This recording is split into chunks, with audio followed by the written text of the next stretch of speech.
Habang piniprepare natin ang bagoong, babad natin sa tubig para malis yung alat. Habang nakababad, prepare natin ang sangkutya, sibuyas, bawang, sili, luya. Ito natin yung nababad yung bagoong. Dikdikin natin ng luya ng pino para hindi risky kainin. Ganyan lang. Hiwa na rin tayo ng talong kasi ninaguungan na talong ito. Yan. Hiwain lang ng pahaba tapos baba. Sibuyas. Damihan natin ang kalamansi. Maganda yung kalamansi sa bagoong.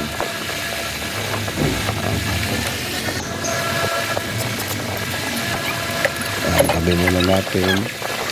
Yan, ang bagoong sangkapan mo na para mamaya hindi ka na magsasangkap, igigisa na lang. Kompletuhin mo na siya. Ganyan. Tapos yung laman loob ng baka, pinakuluan ko na, pinalambot. Yan. Tapos sangkapan mo na rin ng mga ilang sangkap. Kalamansi, lagyan ng kalamansi. Yan. Para masarap na yung lasa niya. Ganyan lang. Tabi mo na.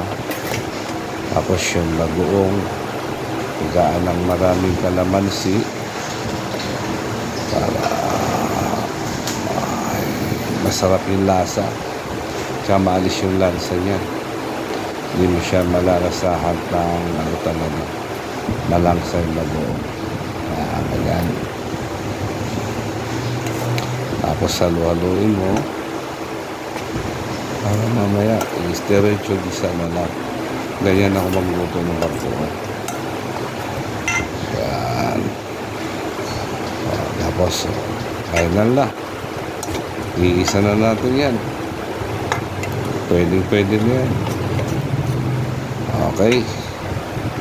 Ayan na. Painit tayo ng kawali. Mantika. Bawang. Damihan natin ng bawang. Ayan. Kasi pagka maraming bawang, masarap. Luya. Tsaka maaroma. Ayan. Luya. Isa lang. Tapos sili. Lagyan natin siya pag paano spicy din yan. Sibuyas. Isa na. Ganyan lang. Siling verde. Sama mo na rin para mas lalong sumarap, lumasa. Gisa na natin yung lamat-loob ng baka. Ganyan lang. Kasi malambot na yan, luto na yan. Gigisa na lang natin. Parang ano lang, style bobo. Sama lang, isa. Luto na yan. Tapos takpan para talagang manunot yung lasa niya, masarap kainin. Papalasa ulit para mas lalong masarap yung ulam yan. Ako, napakasarap yan. Simple lang yung pagkaluto yan. Tapos takpan. Katapos haluin ulit, takpan na para sa final yan ang luto na yan. Kasi luto na talaga yan. Ganun na. Napakadali. Easy. Takpan. Yan. Luto na. Ayan. Pag tumutunog na siya, luto na yan. Luto na lahat yan. Ayan. Mapaparami ang kanin mo dyan. Sobrang sarap yan talaga. Halo-haloin mo na ng konti para manunuot lahat. Isi-serve na natin yan kasi luto na yan. At saka subukan natin para malaman na talagang kaakit-akit na yung paningin tsaka yung lasa. Uy, wow. Ba? Isa pa? Di pa kontento ah. Isa pa? Oh, grabe ah. Ayos ah. Ba? Pumalo up pa ah. Hindi natikim yan ha. Kalmo ha. Kain mo yan. Approve. Ganun lang. Ha? Sunod na naman natin yung bagoong. Painit ng mantika. Talong pala. Sorry. Iprito muna natin yung talong pala. Para mas maganda. Dito na. One side lang. Medyo iba-brown lang yung harapan. Ganun lang ang ano niya. Sekreto.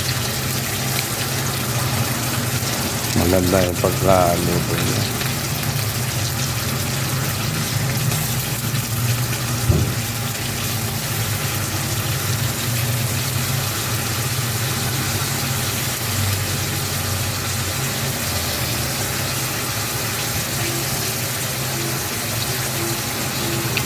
Ayan, ito na. Yan. Maglagay tayo ng mantika sa kawali. Painitin natin. Maraming bawang. Tapos pagkulo na, hulog yung maraming bawang. Ako kasi gusto ko maraming bawang. Marami para mas masarap. Maamoy. Luya. Maamoy. Yan, luya. Pagpaalis ng ansa. Marami yan. Yan. Pag golden brown na, ihulog mo na lahat. Isa mo na lahat. Para sabay gisa na. Yan, ganyan. Ganyan lang. Igigisa mo na. Napakadali. Easy lang. Kahalagang 40 pesos na bagoong ay kakainin mo na. Napakarami ng kakain yan. Tabi mo lang siya. Tsaka hindi maalat yan kasi binabad ko yan tapos sinugasan, sinangkapan, nilagyan ng maraming kalamansi para medyo maasim-asim. Yan, ganun lang. Haloin. Yan, halo-halo lang. Napakasarap ng bagoong. Paborito ng Pinoy. Bagoong. Yan, ganyan lang. Takpan. Luto na kagad yan. Serve na. Para malaman kung ano ang lasa niya. Kita mo, simple lang ha.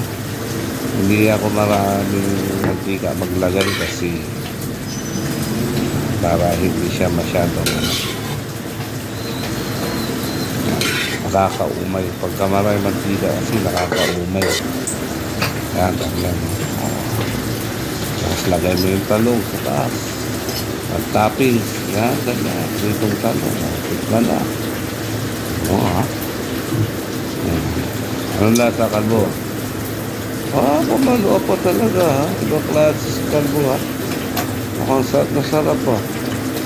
Hindi natikim yan. Kain na yan, kalbo ha. Hindi siya maalat kasi nito. Oo. Hindi kasi maalat yan eh. Okay na daw. Kita mo. Approve. May pritong isda pa oh.